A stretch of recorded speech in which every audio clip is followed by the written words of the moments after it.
¿Sabes qué ocurre cuando un jugador de 18 años y todo un club deciden mentirle a la selección española de fútbol? Que la mentira explota y no hay vuelta atrás. Hoy, el fútbol español ha vivido uno de sus días más oscuros. Lamine Yamal ha sido expulsado de la selección después de que la federación descubriera que el FC Barcelona ocultó un procedimiento médico del jugador y manipuló los tiempos para evitar que viajara a concentrarse con España. Esto no es un vídeo más sobre Lamine Yamal, es la historia de cómo un club, una federación y un chico de 18 años encendieron la mecha del mayor incendio del año.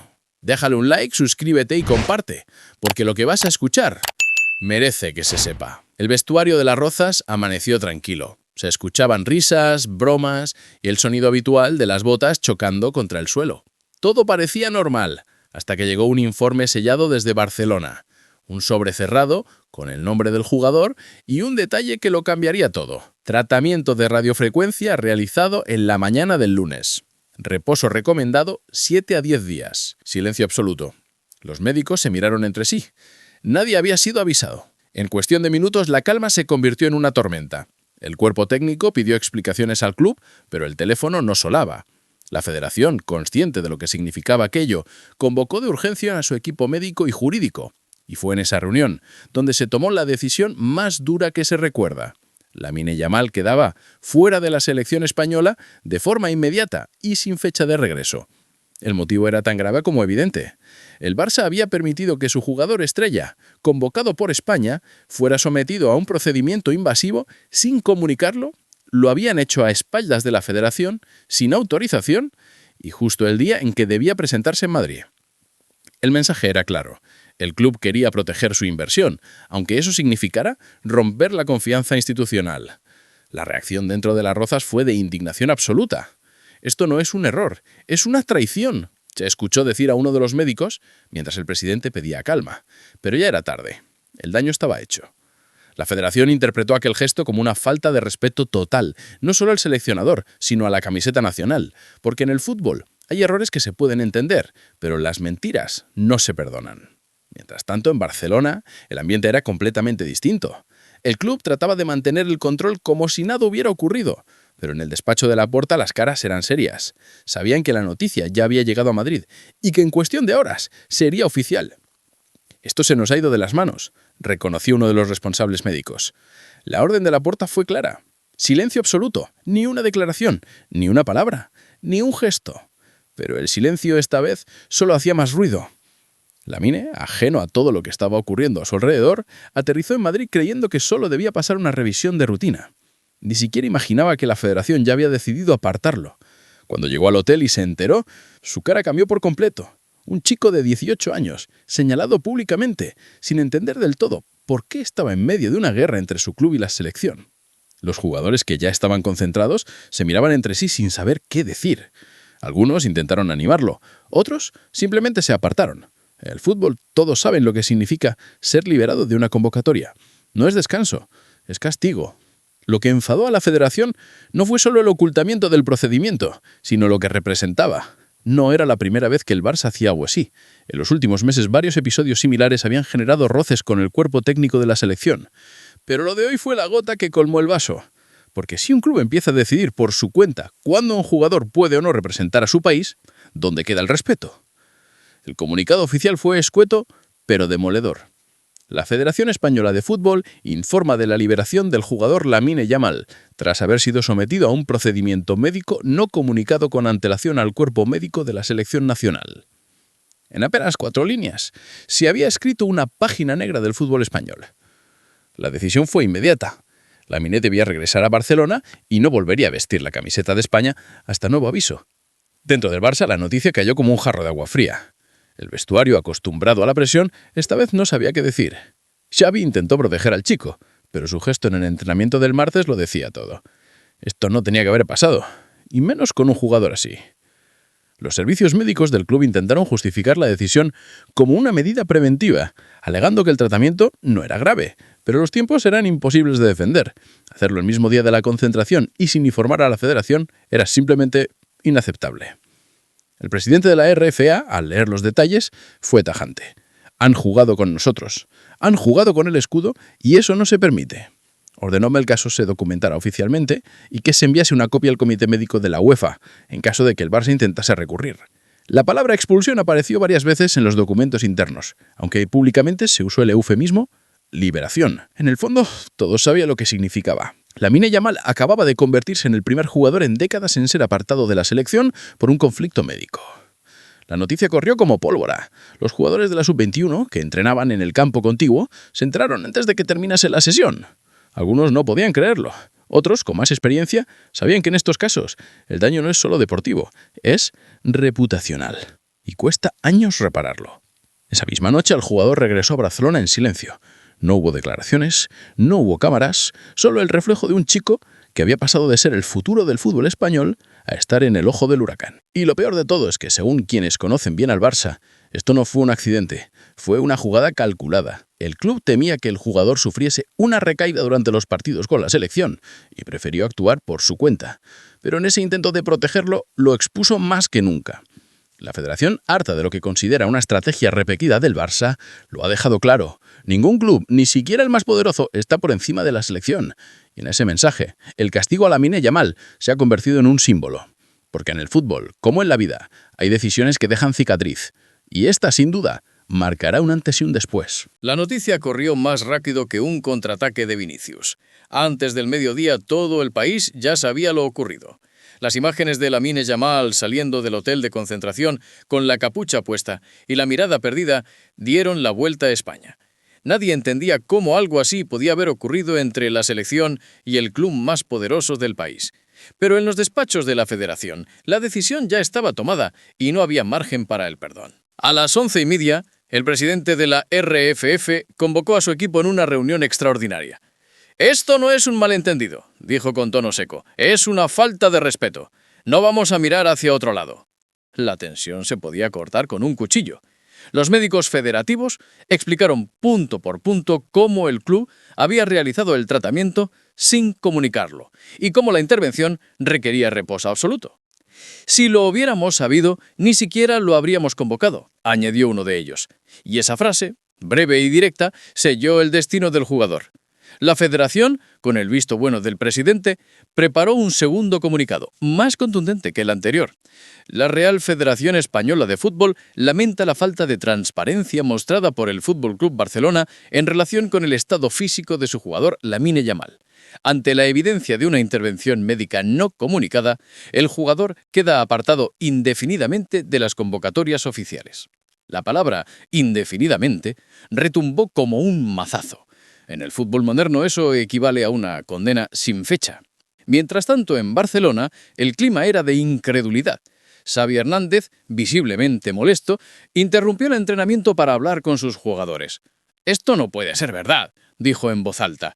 «Si ellos creen que vamos a permitir que humillen a un chaval de 18 años, se equivocan». Pero dentro del club, no todos compartían su tono.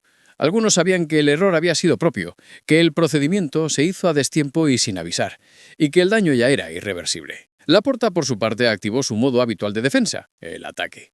Convocó a los directivos, cerró la puerta de su despacho y lanzó una frase que resonó en toda la planta. «Esto es una guerra política, no médica».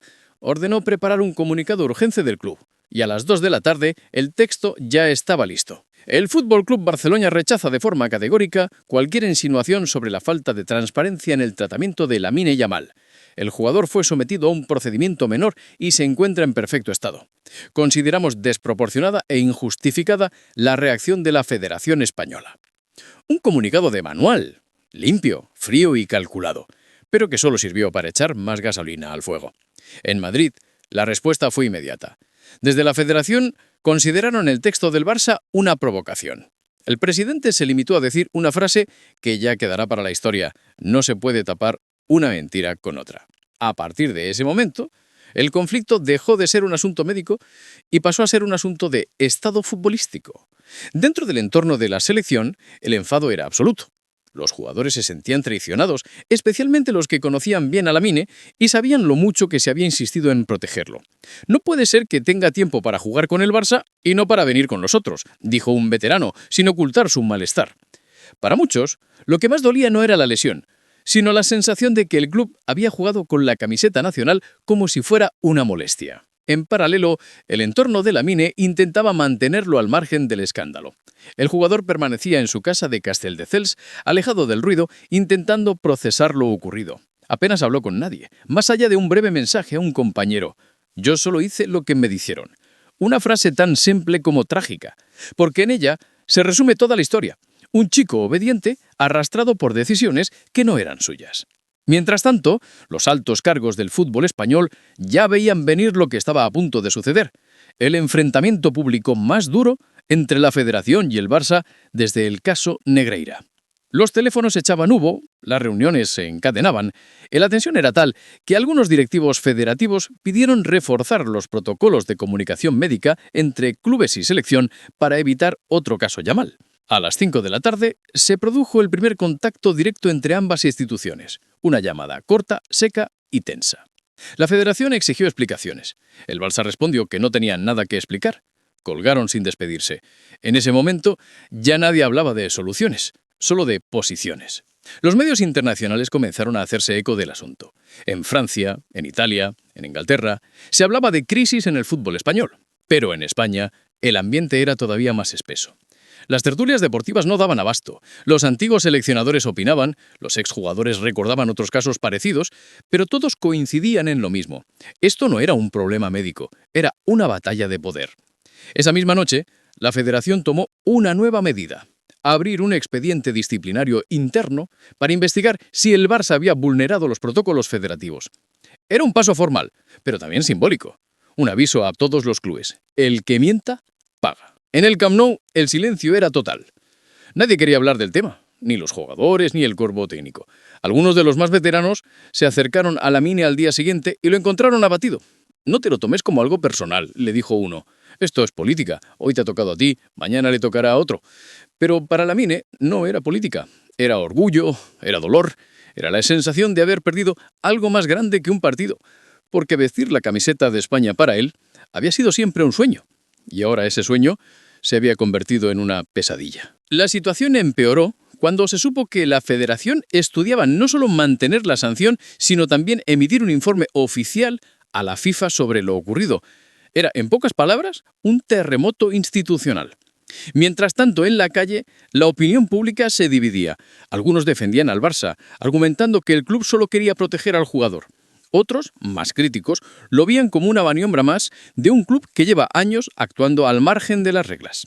Y en ambos bandos, una cosa estaba clara: esta vez, el escándalo no se iba a olvidar pronto. Esa misma noche, Lamine volvió a entrenar en solitario, en el gimnasio del club. Ni cámaras, ni declaraciones, solo silencio. Un silencio que lo decía todo. Y mientras el ruido crecía a su alrededor, en los despachos de la Federación, alguien pronunció una frase que se convertiría en el lema no oficial de todo este caso. El talento es un regalo, la honestidad una obligación. Y en ese momento quedó claro que lo que estaba en juego ya no era solo una convocatoria, era la credibilidad del fútbol español. La mañana siguiente amaneció con el fútbol español al borde del colapso. Nadie hablaba de otra cosa. El caso Lamine Yamal había pasado de ser una simple polémica médica a una crisis institucional sin precedentes. En Las Rozas, la Federación trabajaba contrarreloj, preparando un nuevo comunicado que, según fuentes internas, sería el más duro de los últimos años. En Barcelona, el silencio ya no servía. El Barça estaba acorralado y todos esperaban la respuesta. A las 9:30 de la mañana, el presidente de la RFF reunió a su equipo jurídico y a los responsables del área médica. La decisión estaba tomada. No bastaba con suspender al jugador. Había que dar un golpe sobre la mesa. «No se trata solo de Yamal», dijo con tono firme. «Se trata del respeto a la selección española. Si permitimos esto, mañana cualquier club hará lo mismo». Y con esa feroce se encendió la chispa que faltaba. El nuevo comunicado salió a las 11 en punto. Tras la revisión de los informes médicos y las pruebas correspondientes, la Federación Española de Fútbol confirma la expulsión indefinida del jugador Lamine Yamal de todas las categorías de la selección nacional. La decisión se toma en defensa de la integridad de nuestros protocolos médicos y del respeto institucional. Fue un mazazo. El término expulsión indefinida cayó como una bomba sobre el mundo del fútbol. Nadie lo esperaba. La noticia paralizó los entrenamientos, los medios y hasta las oficinas de otros clubes. Por primera vez en décadas, un jugador español quedaba oficialmente vetado por la selección por decisión disciplinaria, no deportiva. En Barcelona la reacción fue inmediata. Laporta convocó una rueda de prensa de emergencia en la ciudad deportiva. Entró con gesto tenso, sin su habitual sonrisa desafiante. Frente a los micrófonos su voz sonaba controlada, pero cada palabra destilaba rabia contenida. El Barça no acepta que se utilice a un menor de edad, dijo, refiriéndose a Yamal, para fines políticos o mediáticos. Lo que se ha hecho con este chico es inhumano. Pero su intento de dar la vuelta al relato no funcionó. La Federación respondió en menos de 2 horas con otro comunicado más breve pero devastador. Lamine Yamal tiene 18 años, es mayor de edad y responsable de sus actos, así como de las decisiones médicas que autoriza su club. Fue un golpe directo. Por primera vez la Federación señalaba al jugador de forma pública, dejando claro que ya no lo consideraba una víctima, sino parte del problema. En el Barça la tensión era insoportable. Xavi, que había evitado hablar desde el principio, rompió el silencio en una conversación privada con su cuerpo técnico. «Esto va a dejar huella», dijo con voz baja. «Y el chico no tiene culpa de nada». Pero incluso él sabía que el daño estaba hecho. Mientras tanto, Lamine permanecía en su casa en Castelldefels sin salir desde hacía 2 días. Los mensajes se acumulaban en su móvil, pero no respondía a ninguno. Su entorno intentaba protegerlo, pero el joven futbolista se sentía atrapado. «No entiendo nada», le dijo a un amigo. «Yo solo hice lo que me dijeron». Esa frase, repetida una y otra vez, se convirtió en el eco de su caída. El Barça trató de cerrar filas. El club preparó una estrategia de defensa ante la UEFA, argumentando que el procedimiento médico fue mínimo y necesario. Pero la Federación no se movió ni un milímetro. Para ellos no era una cuestión de médica, sino de principios. Y los principios, cuando se rompen, no se negocian. A media tarde la tensión alcanzó su punto máximo.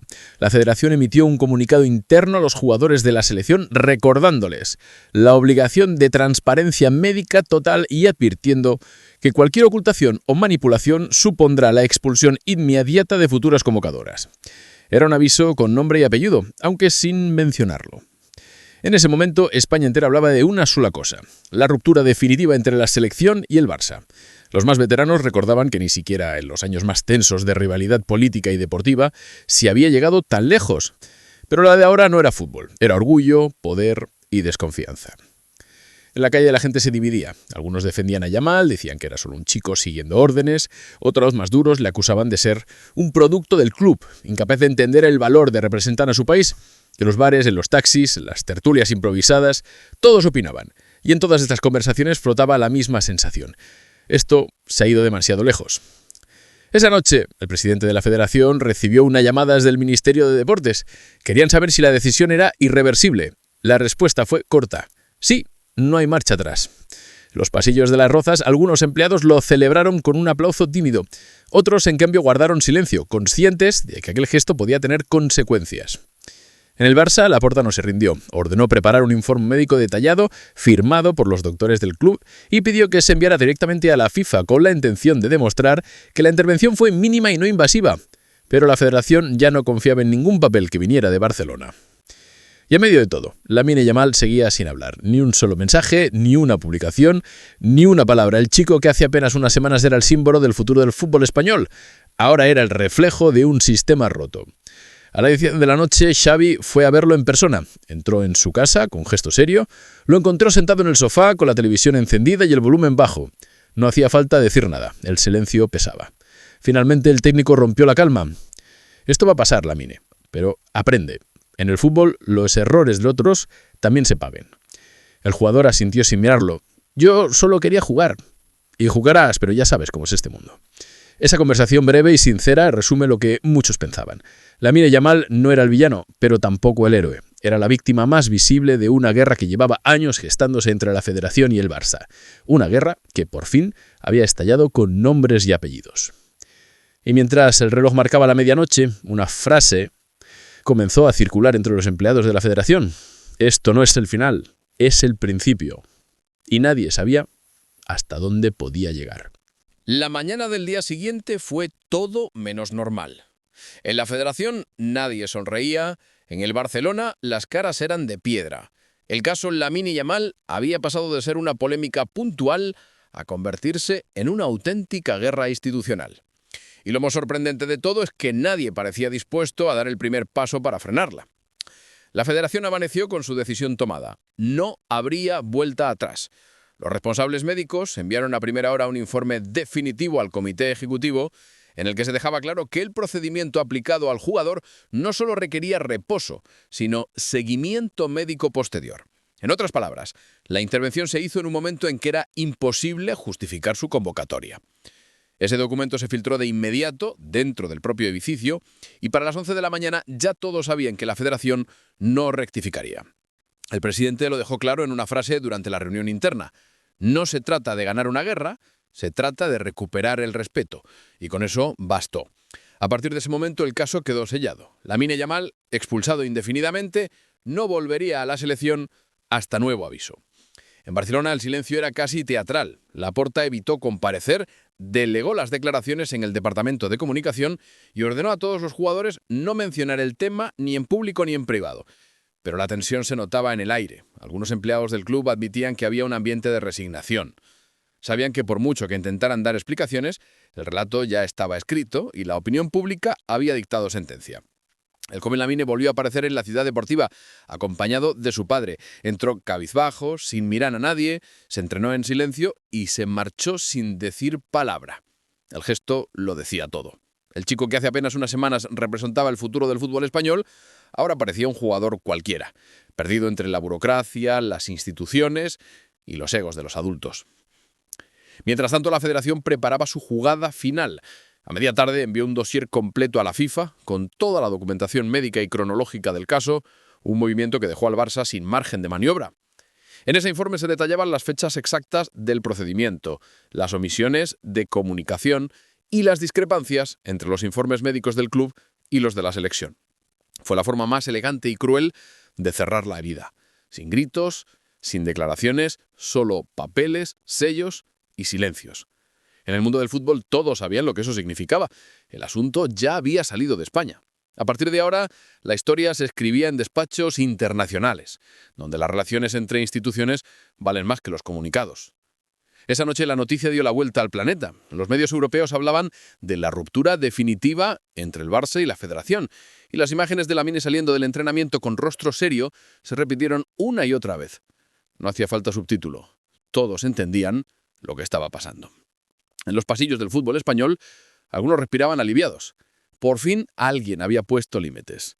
Otros, sin embargo, advertían de las consecuencias, porque cuando la Federación toca al Barça, el eco se siente en toda Europa. Y esta vez no era un simple enfrentamiento deportivo.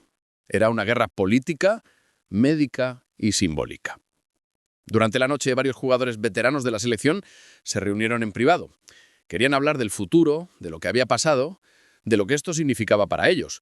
No hubo conclusiones, solo un sentimiento compartido: desconfianza. La sensación de que cualquier movimiento podría interpretarse como una traición. El fútbol español, una vez más, se había disparado en el pie. Mientras tanto, Lamine Yamal permanecía en silencio. No publicó nada, no concedió entrevistas, no se defendió. Su entorno aseguró que el chico estaba centrado en entrenar y mantener la cabeza fría. Pero en el fondo todos sabían que la herida era profunda. A los 18 años había vivido algo que a muchos profesionales no les ocurre en toda la carrera: ser expulsado por una mentira que ni siquiera él redactó. El Barça intentó suavizar el golpe, lanzando una campaña sutil de apoyo en redes sociales, pero el daño de imagen era irreparable. El jugador ya no era visto como la joya intocable, sino como el epicentro de una trama que había manchado el prestigio del club y puesto en duda la lealtad de sus dirigentes. En la Federación, en cambio, la satisfacción era contenida. Nadie lo decía abiertamente, pero sabían que habían marcado territorio. En los despachos la frase más repetida era una sola: esto servirá de ejemplo. Un ejemplo sí, pero también una advertencia. Porque si un chico de 18 años puede ser apartado de la selección por la falta de transparencia de su club, ¿qué impedirá que mañana ocurra con otro? Al caer la noche, el país entero seguía hablando del tema. En los programas deportivos las opiniones se multiplicaban, pero la mayoría coincidía en algo: esta vez la Federación había actuado con mano firme, aunque el precio fuera altísimo. En las redes la división era total. Unos aplaudían la decisión, otros la veían como una exageración. Pero lo que nadie negaba es que el fútbol español, una vez más, había conseguido hacer lo imposible: convertir un problema médico en un escándalo nacional. Y así, entre reproches, silencios y comunicados, El día llegaba a su fin. El caso Lamine Yamal quedaba oficialmente cerrado, aunque las consecuencias apenas empezaban a sentirse. En el horizonte, el joven Lamine tendrá que aprender a convivir con una etiqueta que no se borra fácilmente, la del chico que rompió la confianza entre el Barça y la selección. Algunos dicen que fue una víctima, otros que fue cómplice. Pero la verdad, como casi siempre en el fútbol, está en algún punto intermedio. Ni héroe ni villano, solo un jugador atrapado en el fuego cruzado de dos instituciones que llevan años midiéndose, desconfiando, buscando motivos para golpearse. Y cuando el poder y el orgullo se mezclan, en el fútbol español, la pelota deja de rodar. Porque aquí más que ganar partidos, a veces parece que lo importante es ganar guerras. Lo de hoy no es solo una sanción, es una declaración de principios, una de esas decisiones que marcan época, que separan lo que fue del fútbol que viene. Y aunque muchos aún no lo entiendan, lo ocurrido con Lamine Yamal no es un simple episodio, es el espejo de lo que somos como deporte y como país. Un lugar donde el talento nace muy rápido, pero la responsabilidad llega demasiado tarde. Así termina el día en que la selección española dijo basta. El día en que un chico de 18 años pasó de promesa a advertencia. El día que el fútbol recordó, a su manera, que las mentiras siempre tienen fecha de caducidad. Y lo más triste es que cuando todo esto pase, cuando los titulares cambien y el ruido se apague, solo quedará una lección. En el fútbol, igual que en la vida, puedes esconder una lesión, pero nunca podrás esconder la verdad. Porque la verdad, tarde o temprano, siempre acaba jugando de titular.